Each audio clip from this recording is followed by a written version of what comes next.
கூடலூர் அருகே தேயிலை தோட்ட தொழிலாளர் குடியிருப்பு அருகே இரவு வேளையில் உலா வரும் மொட்டைவால் காட்டு யானையை அடர்ந்த வனப்பகுதிக்கு விரட்ட வனத்துறை நடவடிக்கை எடுக்க வேண்டும் என அப்பகுதி மக்கள் கோரிக்கை விடுத்துள்ளனர். நீலகிரி மாவட்டம் கூடலூரை அடுத்த தேவாலா வனப்பகுதியிலிருந்து வெளியேறிய மொட்டைவால் காட்டு யானை ஒன்று ஒரு மாதத்திற்கும் மேலாக இரவு வேளைகளில் குடியிருப்புகள் அருகே உலா வந்து பொதுமக்களை அச்சுறுத்தி வருவதாக கூறப்படுகிறது.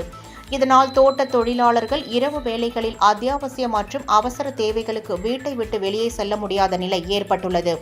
அச்சுறுத்தி வரும் மொட்டைவால் காட்டு யானையை அடர்ந்த வனப்பகுதிக்கு விரட்ட நடவடிக்கை எடுக்க வேண்டும் என வனத்துறையினருக்கு குடியிருப்பு வாசிகள் பலமுறை கோரிக்கை வைத்தும் எவ்வித நடவடிக்கையும் எடுக்கவில்லை என அப்பகுதி மக்கள் புகார் தெரிவிக்கின்றனர்.